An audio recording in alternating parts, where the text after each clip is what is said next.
4번 상크트갈렌 토겐부르크 아펜젤 종교개혁에 누가 있냐면 바트와 캐슬러라는 사람이 합니다. 그래서 이 지역은 우리 지도에 보면은 스위스 동북부 지방에 있어. 상크트갈렌.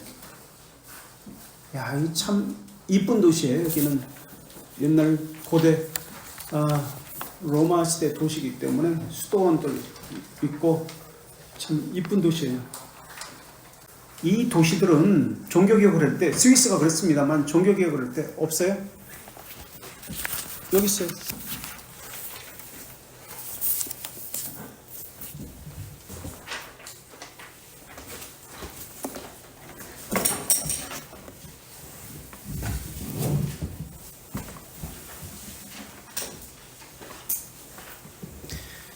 스위스 종교개혁을 할 때 먼저 한 쥐리이 중요합니다. 쥐리의 본을 따라 가지고 그렇게 다른 도시들도 종교개혁을 따라서 행하기 때문에 그렇습니다. 그렇다면 쥐리이도 그렇고 베른도 그렇고 쥐리의 본을 따른다고 했습니다. 바젤도 그렇고 쥐리의 본을 따릅니다. 짱크트갈렌도 그렇습니다. 그렇다면 쥐리, 베른, 바젤의 과정을 그대로 닮았다라고 할 때 쥐리 과정은 어떤 과정을 통해서 종교개혁을 했죠? 어떻게 종교개혁을 했죠? 쥐리가 그 과정을 모두가 다 똑같이 쥐리 과정을 똑같이 따라왔다라고 했을 때 어떤 과정을 통해서 종교개혁을 했죠? 쥐리는 어떻게 종교개혁했어요? 시의회에서 어떻게 했죠? 시청 광장 앞에 모여가지고 어떻게 했어요? 축구 우승한 거 이렇게 잔치했어요? 어떻게 했어요? 시의회 주체로 논쟁을 하잖아요. 로마 가톨릭과 이 개혁파 측을 불러가지고 논쟁을 합니다. 이때 논쟁을 통해서 시민들 스스로 판단을 하게 했죠. 그래서 어디가 우세했죠? 다 종교개혁을 했으니까 개혁파 측이 다 우세했죠. 이때 개혁파들은 무엇을 가지고 이야기합니다. 성경을 가지고 이야기합니다만은 성경 말고 또 무엇을 가지고 이야기합니다. 그래서 이것을 제출합니다. 이것을 통해서 로마 가톨릭의 잘못을 비판합니다. 쥐리이에서 있었던 그것이 무엇이었죠? 쥐리이에 1차, 2차, 3차 회의가 있었습니다. 1차 회의 때 제출한 이것이 무엇일까요? 무엇일까요? 네? 우리가 그래서 그것을 하나하나 긴 시간 동안 다 살폈습니다. 69개? 68개? 69개 치킨? 68개 치킨인가? 아휴, 너무 좀 더 썼어. 64개? 들쓰고 67개 조항, 67개 조항을 통해서 로마 가톨릭을 비판했죠. 67개 조항. 그렇다면 베른도 바젤도 그러한 논의를 통해서 종교개혁을 했다고 똑같이 했다고 했습니다. 짱크트갈렌도 마찬가지입니다. 그렇다면 쥐리이는 67개 조항이었다면 베른은 이거 역시 하나하나 우리가 살펴봤습니다. 베른은 무엇이었죠? 67개 조항은 1523년에 있었다면 이것은 1528년에 있었습니다. 쥐리의 67개 조항은 찌빙글리가 작성했다면 이것은 호프마이어 할러 콜프라는 사람이 작성한 것인데 이것은 무엇일까요? 그 앞에 나오잖아요. 벨은 10개 논쟁, 벨은 신앙고백서라고 하는 10개 조항을 가지고 이야기했습니다. 1528년입니다. 그럼 바젤에서는 어이클란 파디우스가 한 것인데요. 1534년에 했던 바젤 1534년에 했던 바젤 신앙 고백서입니다. 모든 도시들은 쥐리히처럼 논쟁을 통해서 그리고 신앙 고백서를 통해서 종교 개혁을 합니다. 그리고 시민들은 개혁파의 손을 들어주면서 자연스럽게 종교 개혁이 성공하게 됩니다. 루터의 종교 개혁은 성공한 것이 아닙니다. 이단위로 정지됐고 쫓김을 당합니다. 그러나 스위스에서의 종교 개혁은 논쟁을 통해서 바로 성공합니다. 그래서 바젤 신앙 고백서는 1534년 그리고 우리가 하진 않았지만 제네바 신앙 고백서는 1536년에 나오게 됩니다. 자, 상크트 갈렌도 역시 이런 쥐리, 베른, 바젤의 과정을 뒤따랐습니다. 그리고 소극적인 것과 적극적인 측면의 종교 개혁이 이루어집니다. 그래서 소극적인 것은 A, B, C, D, E 이것이 소극적인 종교 개혁입니다. 그 다음에 모국어 성경과 예배, 회중의 목회자 청빙 이것은 적극적 종교 개혁입니다. 그러니까 소극적 측면으로서는 교황, 주교의 권위가 붕괴됩니다. 그리고 미사, 미신적인 의식들이 폐지가 됩니다. 그리고 우상 숭배의 상징이었던 성상 그리고 벽화 이러한 것이 파괴됩니다. 그리고 수도원이 해체가 됩니다. 그리고 교회 재산이 압류가 됩니다. 그리고 수도사들 그리고 사제들 신부들이 결혼을 하게 됩니다. 이것은 소극적인 종교 개혁입니다. 적극적인 것은 그러니까 진리와 가까운 적극적인 것은 성경이 모국어로 된 성경을 사용하기 시작하고 모국어 그러니까 쥐리 상크트 갈렌이니까 독일어 성경을 사용하게 되고요. 독일어 예배가 진행되게 되었습니다. 그리고 설교는 성경에 입각해서 설교하기 시작합니다. 지금까지는 전설 따라 삼천리 누가 불에 타 죽었는데 이쪽이 구웠으니까 저쪽도 구워서 나를 잡아 먹으십시오. 이렇게 이야기한 전설 따라 삼천리가 있었다면 그 다 거짓말이라고 이야기했죠. 피자 금요일날 이야기한 것처럼 피자를 잘못 빼고 해석해서 그렇게 되었다. 순교했다. 죽음을 당했다 했는데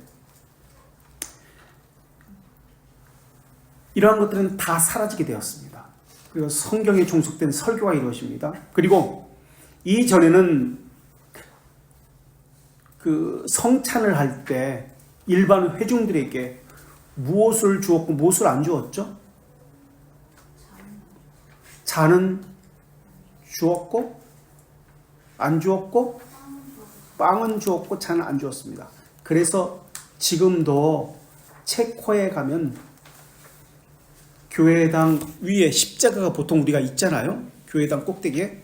근데 이게 있습니다. 이것은 체코의 후스르의 후손들 형제파 교회라는 표시입니다. 그 표시가 무엇일까요? 십자가 대신 무엇이 있습니다. 그것은 무엇일까요? 포도주 잔 있잖아요. 그것을 주었다는 개념으로서 잔이 십자가에 있어요. 교회. 그래서 이것을 이종 둘 다 준 배찬이라고 합니다. 이종 배찬. 둘 다 주는 거예요. 그전에는 잔은 안 줬어요. 떡만 줬어요. 근데 이때부터 둘 다 주기 시작합니다. 이것이 회복되었습니다. 그리고 사제들에게 지금까지는 중재를 거쳤잖아요. 그리고 하나님께 직접 나아갈 수가 없었습니다. 그러나 이제는 사제를 통하지 아니하고 직접 나갈 수 있게 되었습니다. 그리고 일반 신자가 계급적이었잖아요. 지금까지는 이 계급적인 것이 모두가 평등함으로 그렇게 지위가 평등하게 되었습니다. 이게 상크트 갈렌에서의 일입니다. 그러면서 세속 관리들은 감독의 권위, 역할을 행사해야 합니다.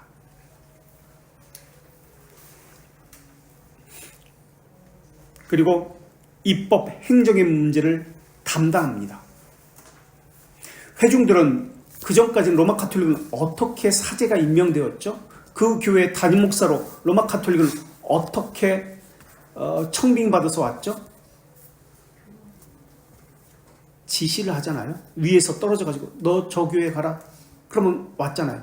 그런데 이때부터는 어떻게 목회자를 청빙할까요? 회중이 청빙을 합니다. 어거스틴의 스승 암브로시우스가 어떻게 청빙을 받았죠? 목회자로? 초대교회에서 어떻게 청빙을 받았죠? 암브로시우스가? 네? 어린아이가 소리를 지르잖아요. 암브로시우스다. 그러니까 우리 목회자로 암브로시우스를 세워야 된다는 것을, 어린아이가 소리 지르니까 덩달아서 다른 시민들도 그래 암브로시우스다 해가지고 청빙받았다라는 이야기가 있습니다. 마찬가지로 회중이 청빙을 합니다. 그래서 장로교회는 회중이 청빙을 합니다. 그게 바른 정치입니다. 그런데 오늘날 장로교회는 목사님을 청빙할 때 어떻게 하죠? 아무도 몰라. 회중은 장로님 몇 명이서만 알아. 그죠? 장로님 몇 명이서만 그 목사님을 데리고 와. 그리고 모두 순종하라 라고 이야기해요. 그리고 공동회의 때 그냥 찍어주십시오. 대충 그렇게 이야기해요. 그죠? 아니에요. 회중들이 자신의 목회자를 스스로 청빙합니다. 재정적인 지원도 마찬가지입니다. 자, 이런 일들이 상크트 갈렌에서, 토겐부르크에서, 아펜젤에서 일어나게 됩니다.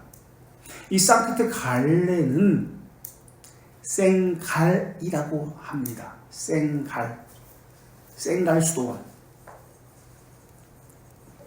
아일랜드 출신의 선교사였던 콜럼바누스의 제자가 있었습니다. 이 사람 이름이 갈루스입니다. 그래서 그 사람의 이름에 따라서, 갈루스 이름을 따라서 생갈 수도원이 생크트 갈렌.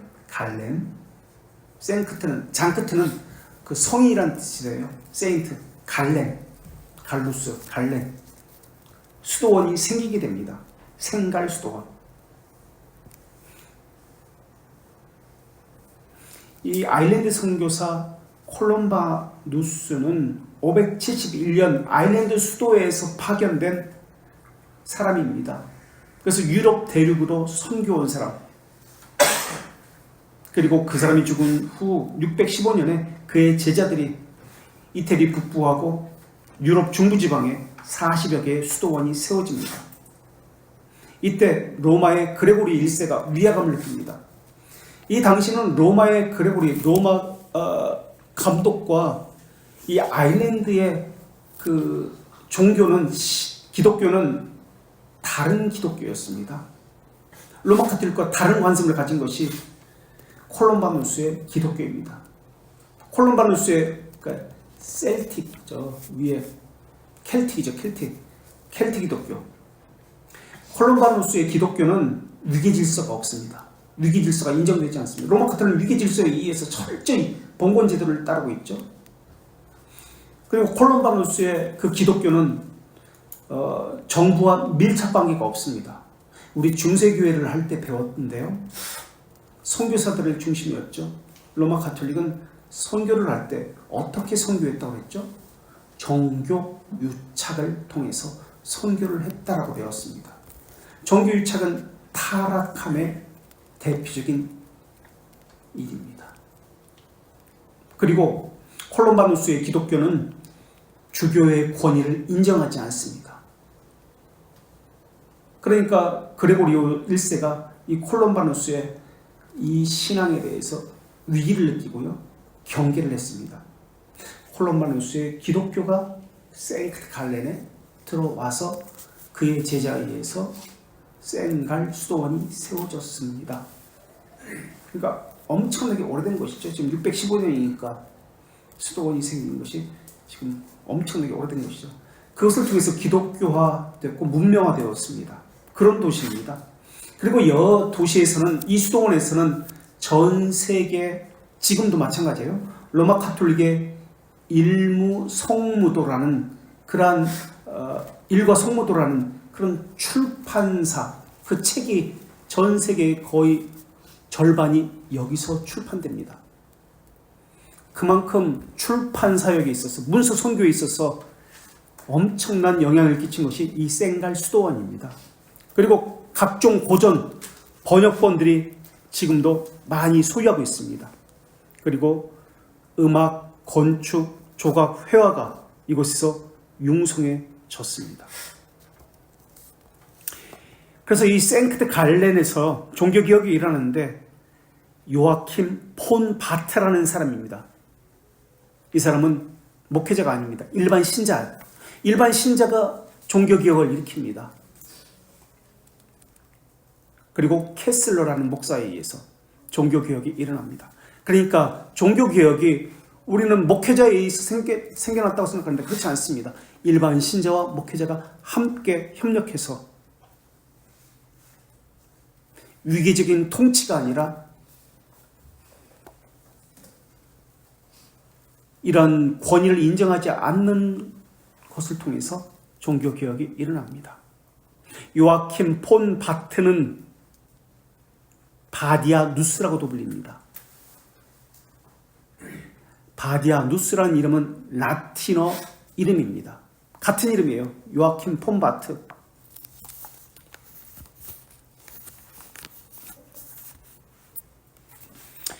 이 사람은 의사였고 정치가였고요, 인문주의자였고 역사가입니다. 부유한 상인의 아들이었고요, 빈 대학에서 인문학을 공부한 사람입니다. 그리고 비엔나에서 공부하고 거기서 고전문학과 수사학을 가르치는 교수가 되었습니다. 그리고 1516년에는 비엔나 대학의 총장으로 선출됩니다. 그리고 1518년 바트로 돌아옵니다. 바트가 아니라 바트가 상크트 갈렌으로 돌아옵니다.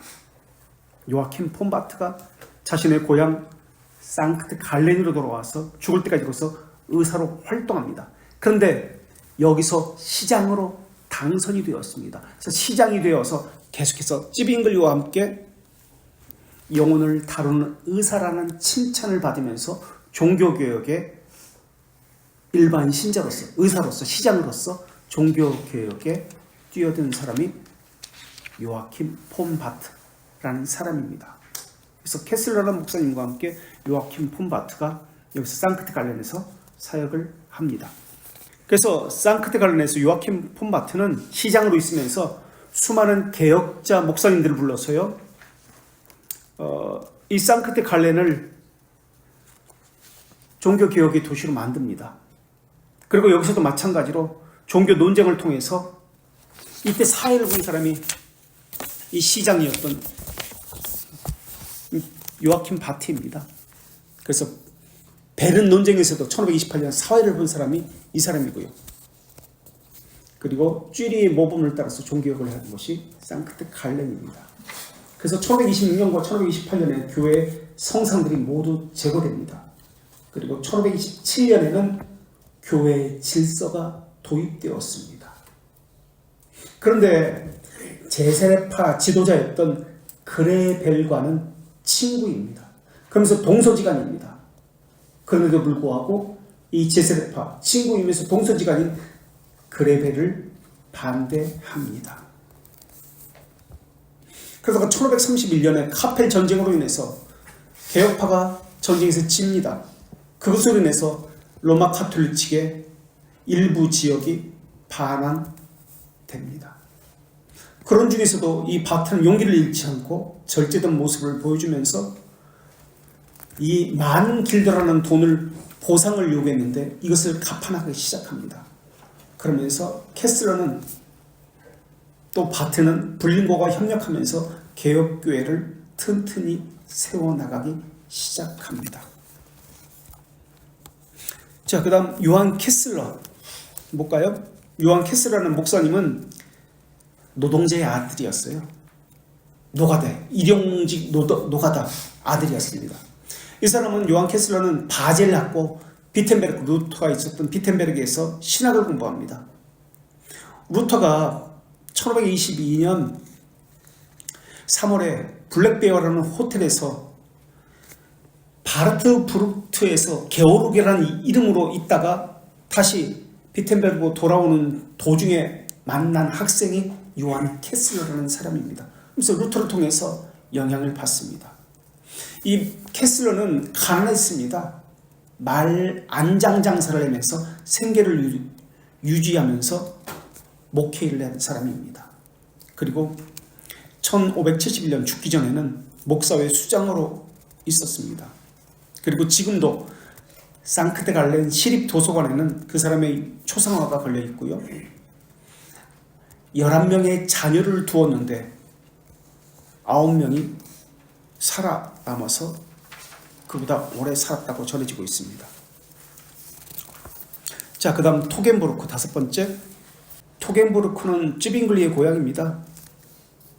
1484년에 태어났죠. 쯔빙글리가 토겐부르크에서 1468년부터 상크트 갈렌 수도원장이 관할하고 있었습니다. 왜냐하면은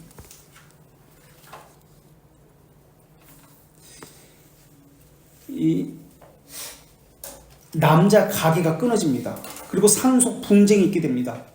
이 1468년에 토겐부르크의 백장령이 이 백작이 죽으면서 남자 가계가 끊어지면서 그래서 상크트 갈렌 수도원장에게 이 지역이 팔려서 상크트 갈렌 수도원장 관할에 토겐부르크가 있게 된 것입니다.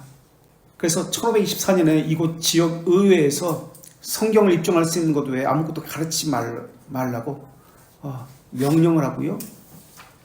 그러면서 사람들은 수도원장, 콘스탄트 주교, 슈비츠, 로마 카톨릭 주조, 칸톤의 간섭에 저항하면서 점점 종교개혁이 이루어지게 됩니다.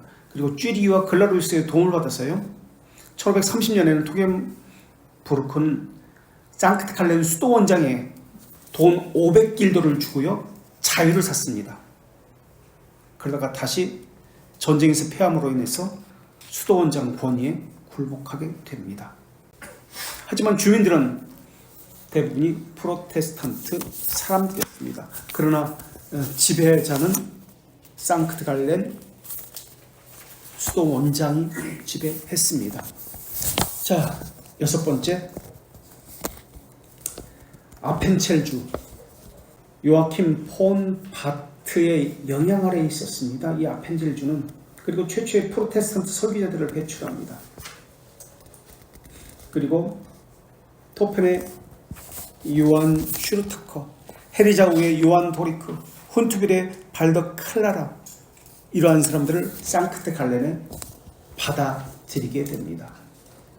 그러면서 자연스럽게 종교개혁이 1523년 8월 26일에 합법적으로 주민들의 찬성을 통해서 비준됩니다. 회중들은 상크트 갈렌 수도원장의 관할에서 스스로 벗어나서요, 자신들이 직접 목회자를 선출합니다. 그런데 아펜젤과 더불어 인너 로덴이 있습니다. 인너 로덴, 아우스 로덴이 있습니다.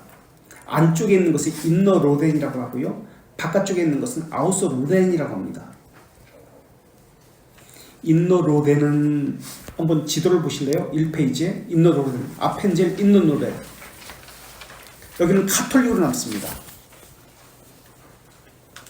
우리 오른쪽 제일 위에 아펜젤 아우스 로덴, 바깥쪽에 있다, 안쪽에 있다, 아펜젤 그 아래 인너 로덴. 그래서 상크트 갈렌이 제일 위쪽에 있죠. 인너 로덴은 안쪽에 있는 것인데요, 여기는 로마 카톨릭 지역, 아우스 로덴은 개혁파 지역으로 남게 됩니다. 그 다음 장이요.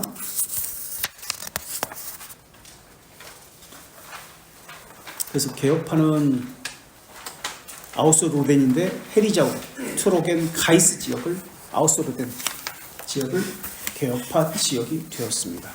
그 다음에 샤프하우젠 종교개혁. 여기서는 호프마이스터가 하는데요. 우리 제가 할 때 1페이지에 베른 종교개혁 할 때 마이어인데 호프마이스터라고 제가 잘못 얘기했어요. 마이어입니다. 마이어. 이게 형제였어요. 제가 착각했어. 이게 마이어가 맞습니다. 대신 1번에 호프마이스터라고 되어 있죠. 마이어로 바꿔주세요. 베른의 종교개혁 마이어 할로 콜브 마뉴엘 맞습니다. 그리고 밑에 호프마이스터라고 되어 있죠. 아니요. 마이어입니다. 마이어. 둘이 형제예요. 헷갈렸어 제가. 샤프하우젠 출신입니다. 호프마이스터와 마이어는 형제인데 세바스티안 호프마이스터 지도 아래 샤프하우젠이 종교개혁이 일어납니다. 이건 마찬가지로 스위스의 쥐리를 따라갔습니다. 이 사람은 프란치스코 수도사였습니다. 그리고 콘스탄츠 신학 교수였습니다. 그래서 고향이었습니다. 샤프하우젠. 그래서 여기서 호프마이스터가 로마 카톨릭을 비판하는 설교를 합니다. 그리고 쥐리히 논쟁의 대표로 참석한 사람이 이 호프마이스터입니다. 제세례파들이 급진적인 견해를 가지고 쥐리히에서 이쪽 샤프하우젠으로 들어오자 사회는 혼란에 빠집니다. 이때 행정의회는 호프마이스터와 마이어 형제인데요. 이 사람들 때문에 제세례파가 우리 샤프하우젠에 들어왔다라고 하면서 이 사람 둘을 추방을 시킵니다. 그래서 형제 마이어와 호프하우젠 둘 다 샤프하우젠 출신이라는 거. 그래서 형제 마이어는 베른으로 가서 베른에 종교개혁을 합니다. 하지만 1529년에 개혁파가 승리를 거두고요. 샤프하우젠은 종교개혁을 완성합니다. 이 호프마이스터가 종교개혁을 했고요. 그 다음 그라우빈덴 또는 그리종이라고 불리는데요. 여기서는 코만도 갈리치우스 캄펠이라는 사람이 종교개혁을 이룹니다. 먼저 일반 역사가 나오는데요. 그라우빈덴 또는 그리종이라고 불리는 칸토는 종교개혁 시기에는 스위스 연맹이 아니었어요. 민주공화국으로 독립국이었습니다. 그러다가 1803년에 스위스 연맹이 하나의 주로 통합되기까지 계속 독립성을 가지고 있다가요. 1803년에 샹크데갈렌, 그라우빈덴, 트루가우, 아르가우 스위스 동맹에 가입을 하게 됩니다.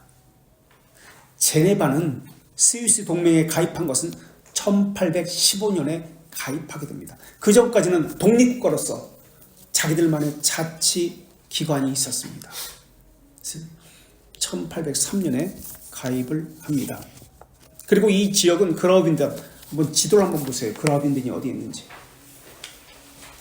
이태리 경계선에 있습니다. 1페이지에 보면 그라우빈덴 제일 밑에 있죠. 그래서 이곳은 이태리어를 쓰고요.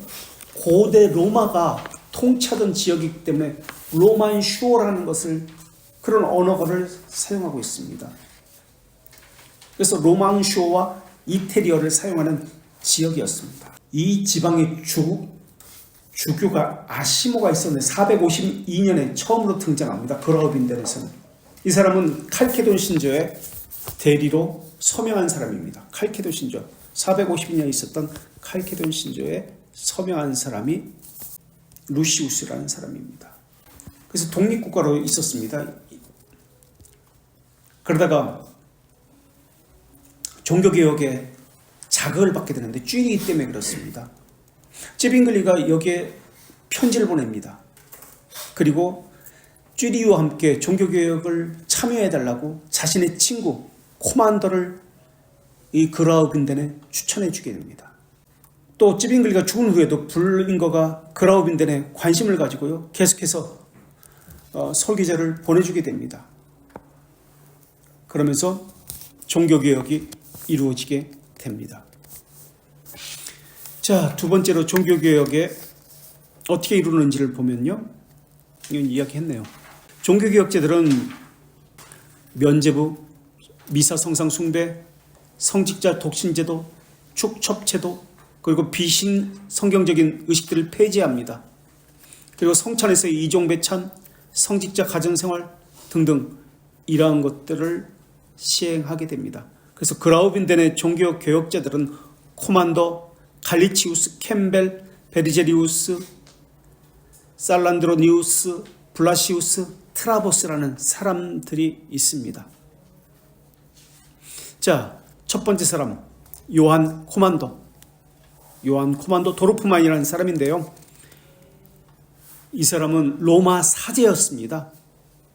그리고 쿠어에 있는 상크트 마르틴 교회에서 1524년부터 로마 사제인데도 불구하고 개혁 신앙 교리를 가르쳐준 사람입니다.